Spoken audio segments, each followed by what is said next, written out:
हाल ही में विश्व का सबसे बड़ा लोकतंत्र भारत और उसके सर्वोच्च पद के लिए चुनाव संपन्न हुआ, जिसमें भारत की पहली आदिवासी और दूसरी महिला के रूप में द्रौपदी मुर्मू राष्ट्रपति के रूप में निर्वाचित हुई। आखिर ये राष्ट्रपति द्रौपदी मुर्मू किस तरीके से निर्वाचित हुई, या ये आपसे सवाल पूछा जा सकता है कि भारत में राष्ट्रपति निर्वाचन के कौन से तरीके को अपनाया जाता है, या भारत में प्रेसिडेंशियल इलेक्शन के कौन से प्रोसेस अपनाए जाते हैं। दरअसल आज के इस वीडियो के अंतर्गत हम इसी बात पर काफी विस्तार से चर्चा करने वाले हैं कि भारत में राष्ट्रपति का चुनाव कैसे होता है, भारत में राष्ट्रपति के चुनाव में कौन कौन से लोग भाग लेते हैं। दरअसल सामान्यतः हमको ये मालूम होता है कि भारत में जो है प्रधानमंत्री कैसे बनता है, या मुख्य राज्यों में जो है मुख्यमंत्री कैसे बनता है। हमें सामान्यतः लोकसभा और राज्यसभा के चुनाव के बारे में जानकारी होता है, लेकिन नॉर्मली जो है हमें प्रेसिडेंशियल इलेक्शन के बारे में, राष्ट्रपति चुनाव के बारे में जानकारी नहीं होता है। तो आज के इस वीडियो के अंतर्गत हम काफी विस्तार से प्रेसिडेंशियल इलेक्शन के बारे में चर्चा करने वाले हैं। आप भी जो है पूरे वीडियो के अंतर्गत बने रहिए और इसको ध्यान से देखिए और समझिए। प्रेसिडेंशियल इलेक्शन का जो पहला प्रोसेस होता है वो इनडायरेक्ट इलेक्शन होता है। इनडायरेक्ट इलेक्शन होता है, हम इसको समझेंगे कि आखिर इनडायरेक्ट इलेक्शन क्या होता है। इसे हम अप्रत्यक्ष चुनाव भी कहते हैं, यानी कि प्रेसिडेंशियल इलेक्शन का पहला प्रोसेस जो होता है वो इनडायरेक्ट इलेक्शन के तहत होता है। इसको समझने के लिए जरूरी है कि हम डायरेक्ट इलेक्शन को भी समझें कि डायरेक्ट इलेक्शन क्या होता है, या हम कह सकते हैं कि प्रत्यक्ष चुनाव जो है क्या होता है। तो दोनों को हम समझेंगे, उसके बाद जो है चीजें आसान होती जाएंगी और भी चीजें आएंगी इसके अंतर्गत जो आपको समझना है। सिर्फ आप जो है ध्यान से इसको सुनते रहिए। सबसे पहले हम समझते हैं कि प्रत्यक्ष चुनाव क्यों होता है, क्योंकि भारत में जितने भी लोकप्रिय चुनाव है सारे जो है प्रत्यक्ष चुनाव के अंतर्गत ही होते हैं। जैसे लोकसभा का चुनाव, या हम कह सकते हैं विधानसभा का चुनाव, ग्राम पंचायत का चुनाव, नगर पंचायत का चुनाव, ये सारे चुनाव जो है प्रत्यक्ष चुनाव के अंतर्गत आते हैं, यानी कि डायरेक्ट इलेक्शन के तहत आते हैं। डायरेक्ट इलेक्शन के अंतर्गत क्या होता है कि 18 वर्ष से अधिक उम्र के जो भी व्यक्ति होते हैं वो पोलिंग बूथ पे जाते हैं और अपने पसंद के उम्मीदवार को जो है वोट देकर आते हैं।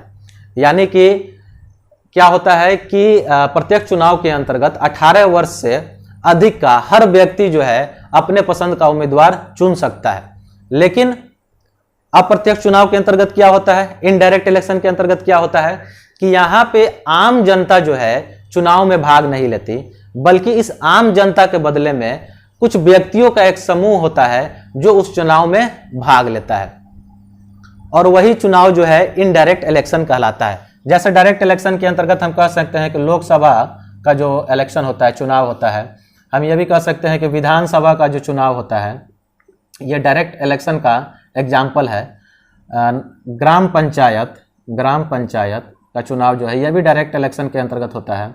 नगर पंचायत यह भी जो है डायरेक्ट इलेक्शन के अंतर्गत होता है।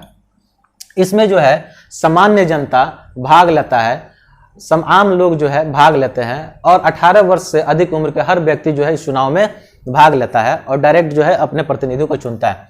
जबकि इनडायरेक्ट इलेक्शन के अंतर्गत क्या होता है कि इसमें जो है आम जनता भाग नहीं लेता, बल्कि कुछ व्यक्तियों के समूह जो है हमारी तरफ से कुछ व्यक्तियों के समूह भाग लेते हैं। किसकी तरफ से? तो आम जनता के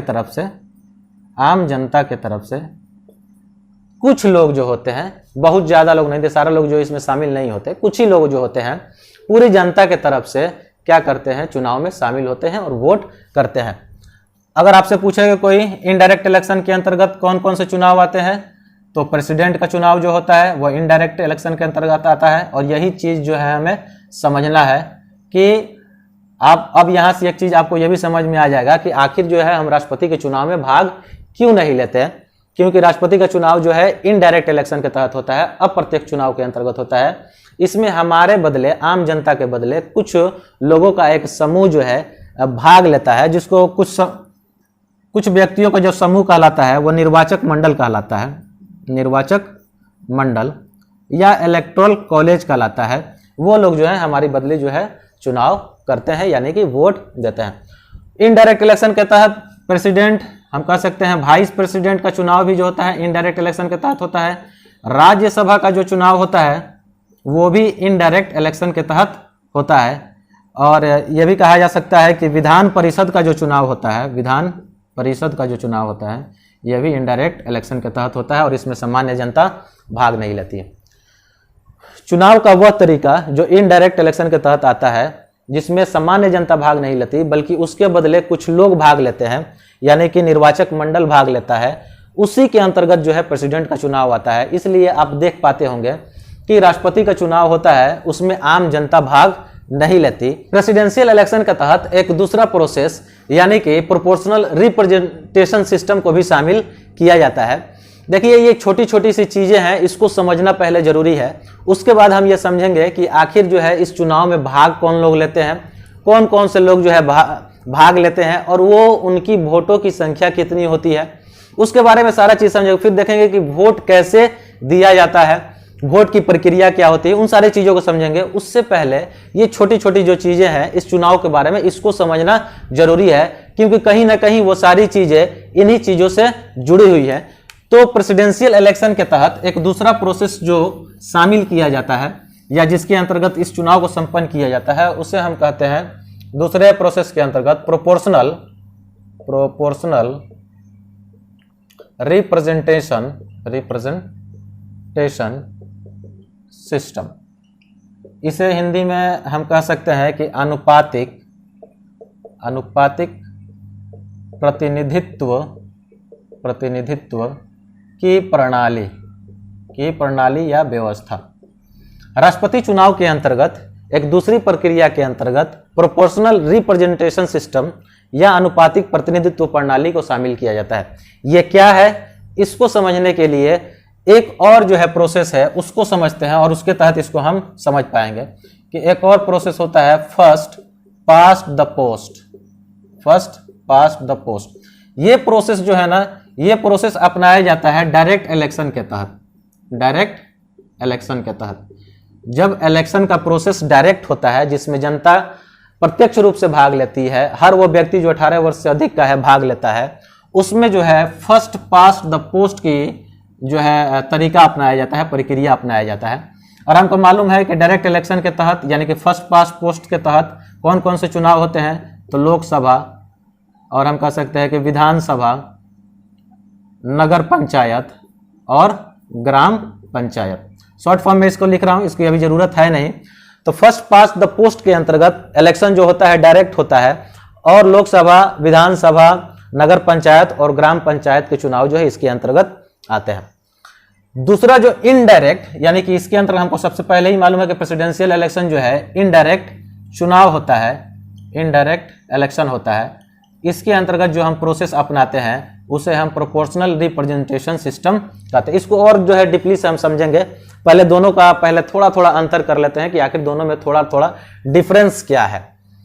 तो प्रोपोर्शनल, इसके अंतर्गत कौन कौन से चुनाव होते हैं, तो हम कह सकते हैं कि राज्यसभा के चुनाव जो होते हैं, प्रेसिडेंट के चुनाव होते हैं, यानी कि इसके तहत प्रोपोर्शनल रिप्रेजेंटेशन सिस्टम के तहत जो है क्या होता है इसको अभी समझते हैं, इसी क्लास के अंतर्गत अभी 5 मिनट के अंतर्गत समझेंगे। फिर वाइस प्रेसिडेंट का चुनाव भी इसी के अंतर्गत होता है और विधान परिषद का चुनाव भी जो है प्रोपोर्शनल रिप्रेजेंटेशन सिस्टम, अनुपातिक प्रतिनिधित्व प्रणाली के तहत ही चुनाव होता है। अब जो है हम सबसे पहले फर्स्ट पास्ट द पोस्ट को समझते हैं और उसी के तहत हम इसको भी समझने की कोशिश करेंगे।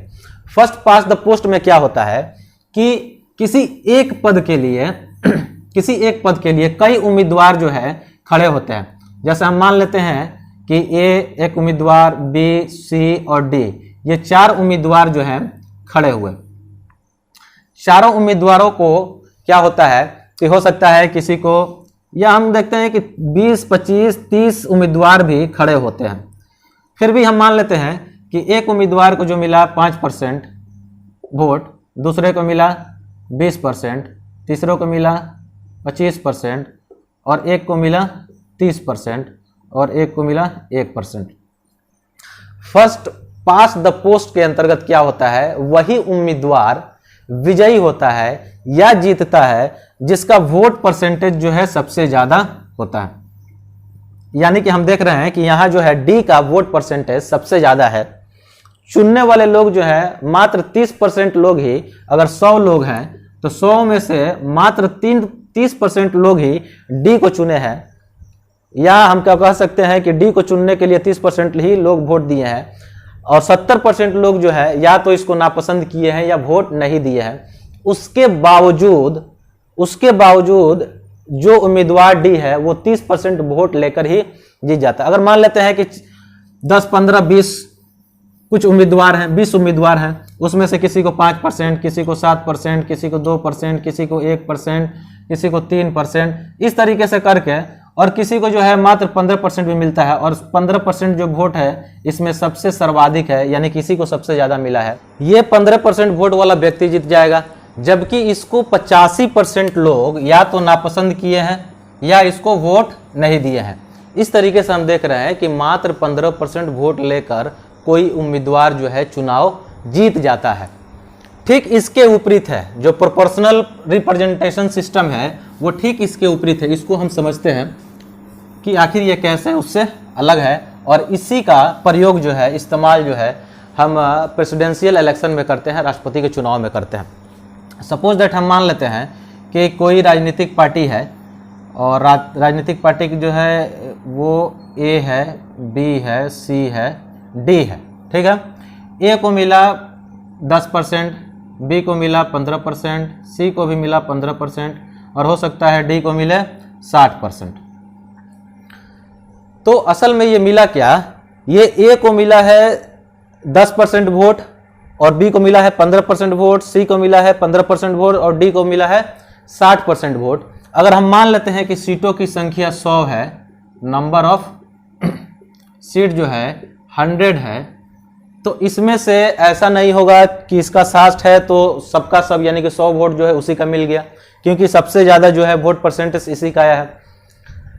प्रोपोर्शनल रिप्रेजेंटेशन सिस्टम में क्या होता है कि इसमें जो है डी को तो अपना 60 सीट इसमें से मिल जाएगा, 60 सीट इसको मिलेगा, लेकिन सी का क्या है, प्रोपोर्शन क्या है, सी को भी 15% वोट मिला है। इसका मतलब इसका 15 सीट इसको मिल जाएगा, 15 सीट इसको मिल जाएगा, और 10 सीट जो है ए को मिल जाएगा। इस तरीके से हम देख पा रहे हैं कि वोट परसेंटेज ज्यादा ना होने के बावजूद भी क्या होता है ना कि जो समुदाय होता है, जो राजनीतिक पार्टियां होती हैं, उनका प्रतिनिधित्व जो है उन सरकारों में बना रहता है या चुनाव लेने के प्रक्रिया में बना रहता है। जबकि हम फर्स्ट पास द पोस्ट में देख रहे थे कि जो सबसे ज्यादा परसेंटेज लाए, भले 15% ही क्यों ना लाए, वो जो है चुनाव जीत जाता है। जबकि प्रोपोर्शनल रिप्रेजेंटेशन सिस्टम में क्या होता है कि जो राजनीतिक पार्टियां जितना परसेंट वोट लाती है उसको उसी प्रतिशत के हिसाब से सीट बांटा जाता है। इसमें सारे राजनीतिक पार्टियों का क्या होता है कि भागीदारी हो जाता है। अब हम देखते हैं कि इस प्रेसिडेंशियल इलेक्शन में, राष्ट्रपति के चुनाव में आखिर कौन कौन से लोग जो है भाग लेते हैं। जैसे कि हमको पता है कि प्रेसिडेंशियल इलेक्शन क्या है, एक इनडायरेक्ट इलेक्शन है। इसके अंतर्गत क्या होता है, कुछ लोग जो है हमारे बदले, यानी कि आम जनता के बदले कुछ लोग जो है इस चुनाव में शामिल होते हैं। वो लोग का जो समूह है वो इलेक्टोरल कॉलेज कहलाता है, इलेक्टोरल कॉलेज कहलाता है, यानी कि हिंदी में हम इसे निर्वाचक मंडल भी कहते हैं, निर्वाचक मंडल। चूंकि वोट हम नहीं करते, हमारे बदले क्या करते हैं, कुछ लोग करते हैं, तो उन लोगों का जो समूह होता है, ग्रुप होता है, वो इलेक्टोरल कॉलेज या निर्वाचक मंडल कहलाता है। अब देखते हैं कि इन निर्वाचक मंडल में कौन कौन लोग जो है शामिल होते हैं।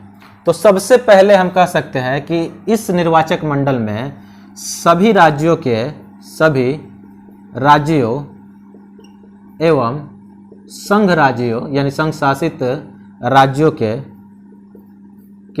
निर्वाचित सदस्य होते हैं। सभी राज्यों एवं संघ राज्यों के विधानसभाओं के निर्वाचित सदस्य होते हैं, निर्वाचित सदस्य होते हैं। ध्यान देने वाली बात यहाँ पे ये है कि निर्वाचित सदस्य होते हैं, यानी कि इलेक्टेड मेंबर होते हैं। किसी भी सदन में दो तरीके के लोग होते हैं या दो तरीके के मेंबर होते हैं। पहला मेंबर जो इलेक्टेड है, किसी न किसी तरीके से चुनाव लड़ कर गया है, और दूसरा जो है चुनाव नहीं लड़ा है बल्कि उसको नॉमिनेट कर दिया गया है, उसका नाम जो है रख दिया गया है और उसको सदन में शामिल कर लिया जाता है। तो चुनाव में सिर्फ वही लोग भाग लेते हैं जो इलेक्टेड है, किसी न किसी तरीके से चुनाव लड़कर आए हैं। तो सभी राज्यों के या संघ राज्यों के जो विधानसभाओं के निर्वाचित सदस्य हैं, यानी कि कौन, एमएलए लोग, वो सभी एमएलए जो इलेक्टेड हैं वो जो है इसमें भाग लेते हैं। दूसरा जो है हम कह सकते हैं कि लोकसभा एवं राज्यसभा के सभी निर्वाचित सदस्य, यहाँ भी वही बात है, यहाँ भी कौन लोग हैं, वही निर्वाचित यानी कि इलेक्टेड मेंबर जो है वही शामिल होंगे।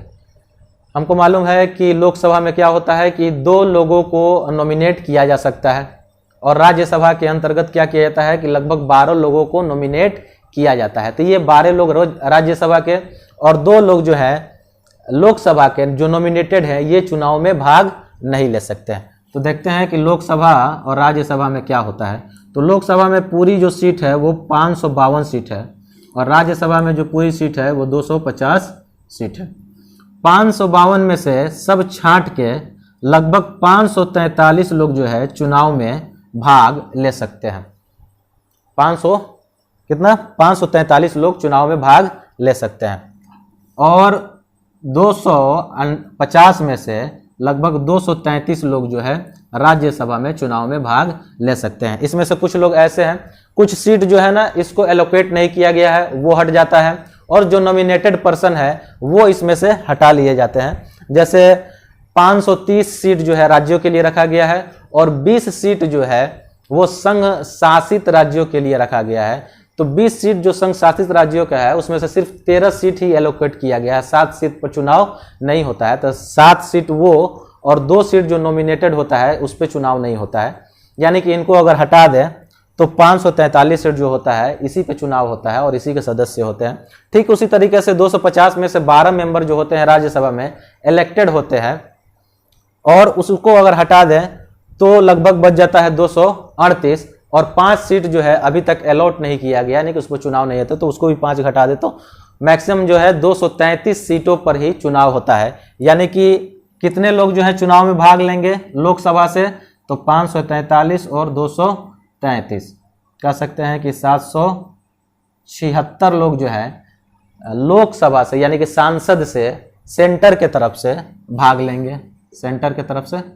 लेंगे, और राज्यों की तरफ से लगभग 4120 लोग जो है भाग लेते हैं। राज्य की तरफ से 4120 यानी कि ये एमएलए हैं, 4120 एमएलए भाग लेते हैं और ये जो है क्या है एमपी है, यानी कि 776 एमपी जो है इस चुनाव में भाग लेते हैं। अब चीज जो है हम आगे समझते हैं, आखिर इनकी वोट का मान क्या है, वैल्यू क्या है, ये कैसे तय होता है।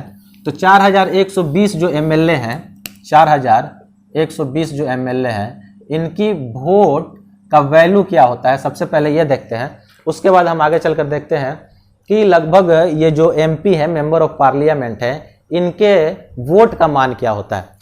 तो स्टेट के एमएलए का वोट का मान निकालने के लिए हम क्या करते हैं कि टोटल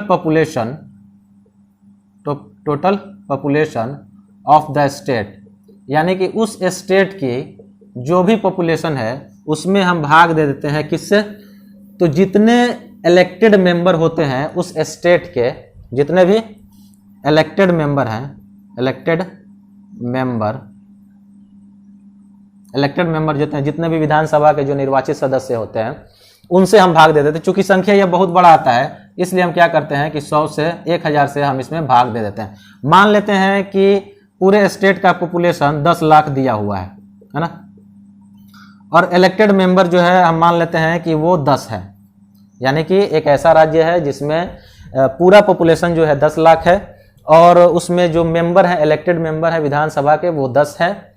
क्या करेंगे, उससे भाग दे देंगे और 1000 जो हम इससे भाग देते हैं, यहाँ 1000 भाग देते हैं, तो 4 जीरो से 4 जीरो जो है कैंसिल हो जाएगा, बचा कितना 100, यानी कि एक एमएलए का वोट कितना हुआ, तो एक एमएलए के पास लगभग 100 वोट है। ये सिर्फ मानने के लिए है, ये सिर्फ मानने के लिए है, समझाने के लिए था कि एक एमएलए के पास लगभग जो है वोटों की संख्या कितनी हो गई, 100 हो गई। अगर एक्चुअल हम देखना चाहें कि आखिर उनके पास कितना वोट होता है सबको मिला दे, यानी कि हमारे एमएलए कितना है 4120, अगर इनका पूरा वोट निकाला जाए तो इनका पूरा वोट है 5,49,474। पूरा एमएलए का वोट जो है 5,49,474। एक चीज अब यहां पे समझने वाली है, ध्यान से देखिए कि वोट का मान जितना एमएलए का होता है, चाहे जितना भी एमएलए हो, उतना ही वोट का मान एमपी का होता है। भले ही 4,191 जो 4,120 जो है एमएलए हैं, एमपी जो है हमारे 776 हैं, तो जितना मान 5,49,474 वोट का मान एमएलए का है, उतना ही वोट का मान क्या होता है कि सारे एमपी को भी मिला दें, मेंबर ऑफ पार्लियामेंट को भी मिला दें, तो उनके भी वोट का मान बराबर होता है। यहाँ हम देख पा रहे हैं कि एमएलए के वोट को क्या किया जा रहा है, एमपी के वोट से बराबर कर दिया जा रहा है। मेंबर ऑफ पार्लियामेंट क्या होते हैं, पूरे इंडिया के होते हैं, यानी कि पूरे इंडिया का प्रतिनिधित्व करते हैं, और विधायक क्या होते हैं, अपने स्टेट के प्रतिनिधित्व करते हैं। तो यहाँ पे दोनों को बैलेंस करने की कोशिश किया गया है, स्टेट को और सेंटर को। इसलिए क्या किया गया है, जितना एमएलए का वोट का मान होता है, उतना ही वोट का मान किसका हो गया, एमपी का हो गया। एक एमएलए का वोट का मान कुछ भी हो सकता है। अब देखते हैं कि एक एमपी के वोट का मान कितना होगा, तो हम करेंगे क्या कि 5,49,474 में हम भाग दे देंगे किससे, 476 से, यानी कि पूरे एमपी का वोट का मान इतना है और इतना एमपी है। एक एमपी का वोट का मान कितना हो जाएगा, तो लगभग 708 आएगा, 708, यानी कि एक मेंबर ऑफ पार्लियामेंट का जो वोट का वैल्यू होता है वो 708 होता है। तो यहाँ से आप समझ पा रहे होंगे कि ये इलेक्टोरल कॉलेज जो होता है कैसे होता है। इसमें राज्यसभा और संसद दोनों के सदस्यों को शामिल किया जाता है। राज्यसभा के सदस्यों को क्या किया जाता है कि जितना पॉपुलेशन है उसके विधानसभा के जो सदस्य हैं उससे भाग दे दिया जाता है। एक वोट का मान, एक एमएलए का वोट का मान निकल जाता है। पूरे इंडिया में 4,120 एमएलए हैं, और अगर उन सारे का वोट का मान जोड़ दिया जाए तो वो आएगा 5,49,474। ठीक इतना ही मान एमपी का मान लिया जाता है कि जितने वोट का मान एमएलए का होगा पूरे देश में, उतना ही वोट का मान जो है एमपी का होगा। और एमपी की संख्या जो है 776 दिया हुआ है, यानी कि एक एमपी के वोट का मान कितना हो गया, 708 हो गया। तो यहां से हम समझ गए कि एक एमपी का वोट का मान जो है 708 हो गया। एक चीज यहां पर और ध्यान दीजिए कि एक स्टेट का सारे एमएलए का वोट का मान बराबर होता है, यानी कि एक स्टेट के जितने भी एमएलए हैं उन सबका जो है वोट का मान बराबर होता है। लेकिन ऐसा नहीं है कि जो अदर स्टेट के एमएलए हैं उनका वोट का मान और किसी दूसरे स्टेट के एमएलए का वोट का मान जो है अलग अलग हो सकता है। जैसे यूपी के एक एमएलए का वोट का मान लगभग 208 के करीब में होता है, जबकि सिक्किम वगैरह के एक एमएलए का वोट का मान सिर्फ 7 होता है।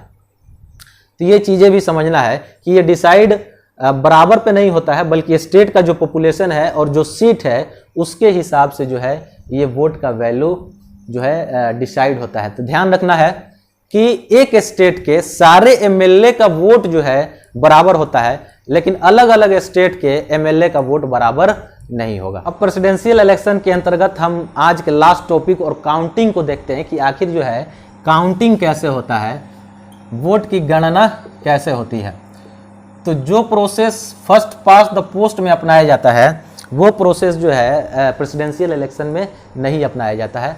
फर्स्ट पास्ट द पोस्ट में क्या होता है कि जिस उम्मीदवार को सबसे ज़्यादा वोट की प्राप्ति होती है वो क्या करता है, जिसको परसेंटेज सबसे ज़्यादा है वो चुनाव जीत जाता है।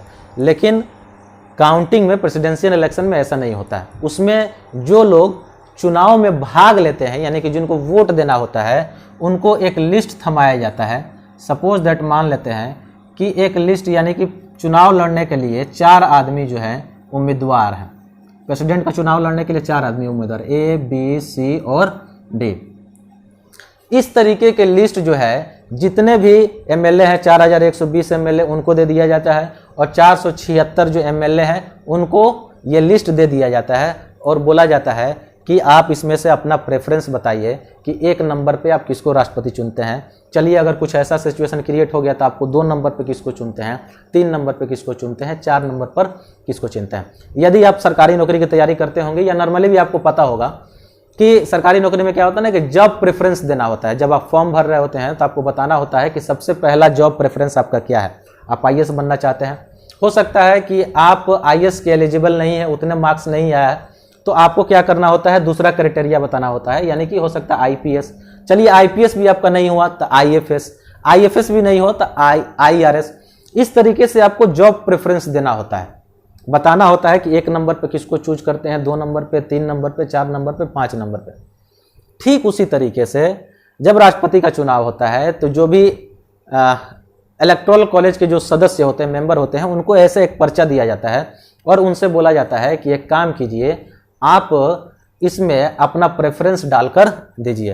तो हो सकता है जैसे मुझे मान लिया जाए कि मैं ही क्या करता हूँ, इलेक्टोरल कॉलेज का एक सदस्य हूँ और मुझे भरना है, तो मैं क्या करूँगा, मैं बी को 1 नंबर पे सबसे पहले प्रेफरेंस देता हूँ और सी को 2 नंबर पे, ए को 3 नंबर पे और डी को 4 नंबर पे मैं प्रेफरेंस देता हूँ। अब यहाँ से चीज़ जो है थोड़ा सा समझने वाली है, यहाँ से हम इसको समझते हैं। अब क्या होता है कि चलो ये तो मेरा दे दिया, मेरे जैसे और भी कितने लोग हैं, 4896 लोग हैं, वो लोग भी प्रेफरेंस देंगे। अब यहाँ पे हम समझने के लिए क्या करते हैं, हम मान लेते हैं कि 100 सीट है ना, 100 वोट है, यानी कि 100 लोग जो है वोट देने वाले हैं। तो प्रेसिडेंशियल इलेक्शन के अंतर्गत एक ये भी चीज़ होता है कि चुनाव जीतने के लिए आपको 50% से एक ज़्यादा लाना होता है, यानी कि अगर 100 सीट है तो आपको कितना लाना होगा, 51 सीट जो है जीतने के लिए लाना होगा। ऐसा नहीं होगा कि चारों में से जिसका सबसे ज़्यादा होगा वो प्रेसिडेंट बनेगा, ऐसा नहीं, आपको 50% से 1% ज़्यादा लाना होगा। और हमारे पास सीट कितना है, 100 लोग वोट दे रहे हैं।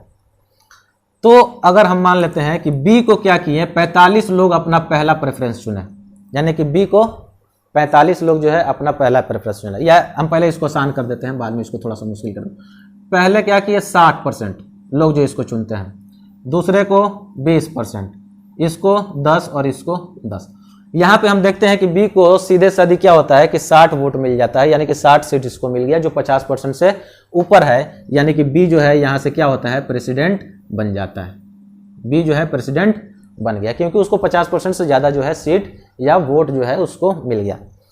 लेकिन एक कंडीशन ऐसा हो सकता है कि हम सपोज दैट मान ले, हुआ क्या कि बी को मिला 45, इसको मिल गया सी को 15, हो गया 60, इसको मिल गया 20 और इसको मिलता है 10। अब इस सिचुएशन में हम देखते हैं कि किसी का भी 50+1 यानी कि 51 किसी का नहीं हो रहा है, 51 सीट किसी का नहीं हो रहा है, या 51% जो है किसी का नहीं हो रहा है। अब क्या किया जाए, तो यहीं पे एक और सिद्धांत लागू किया जाता है जिसे हम सिंगल प्रेफरेंशियल वोट सिस्टम कहते हैं, यानी कि एकल संक्रमणीय वोट सिस्टम, यानी कि क्या कहते हैं, चुनाव पद्धति कहते हैं। उसके माध्यम से हम यहाँ पे क्या करते हैं, जो सबसे लास्ट वाला होता है ना, इसको हम चुनाव से बाहर कर देते हैं, यानी कि डी जो है क्या हुआ, डी जो है चुनाव से बाहर कर दिया जाएगा और इसका वोट जो है इन तीनों में बांटा जाएगा और उसके बाद देखा जाएगा कि 50% से ज़्यादा किसी का जा रहा है या नहीं जा रहा है। लेकिन फिर इसका वोट बांटा कैसे जाएगा, ये समस्या है। तो डी को मिला है 10 वोट, ठीक है, 10 लोग इसको क्या किया है, 1 नंबर पर प्रेफरेंस रखे हैं। वो 10 लोग में से 2 नंबर पे किसको प्रेफरेंस रखे होंगे, या तो ए या तो बी या तो सी। 2 नंबर पे किसको रखेंगे, या तो ए या तो बी या तो सी। हो सकता है वो दो लोग क्या किए हो कि बी को 7 लोग जो है बी को 2 नंबर पे रखे हों, 7 लोग जो है बी को 2 नंबर पे रखे हों, 2 लोग जो है ए को 2 नंबर पे रखे हों और 1 लोग जो है सी को 1 नंबर पे रखे हों। तो ए को 2 वोट मिल जाएगा, ए को 2 वोट मिल गया और बी को क्या हुआ, बी को 7 वोट मिल गया और सी को क्या हुआ, सी को 1 वोट मिल गया। यहाँ देखते हैं इसका जो है 17 होगा, 45 तो 52 हो गया और यहाँ पे 21 हो गया। अब देखते हैं कि यहाँ पे हुआ क्या कि बी जो है 52% वोट लेकर आगे चला जाता है, जो कि 51% के जो चीज़ चाहिए प्रेसिडेंट बनने के लिए, जो मिनिमम क्राइटेरिया है कि आपको 51% वोट चाहिए या 51% सीट आपको चाहिए, वो चीज़ जो है आपको यहाँ पे मिल जाता है, 52% हो जाता है और बी जो है राष्ट्रपति बन जाता है। यहाँ आज के इस वीडियो में हमने क्या किया, प्रेसिडेंशियल इलेक्शन के बारे में सीखा कि राष्ट्रपति का चुनाव कैसे होता है, उसमें जो है लोग कैसे जो है निर्वाचक मंडल के सदस्य बनते हैं, उनके वोट का वैल्यू क्या होता है, इन सारे चीज़ों को हम समझे हैं। तो अगर आपने अब तक जो है इस वीडियो को देखा और आपको वीडियो पसंद आए तो इस चैनल को जरूर सब्सक्राइब करें, वीडियो को लाइक करें, कमेंट करें और ज़्यादा से ज़्यादा जो है इसको शेयर करें। तो आज के लिए इतना ही। Thank you.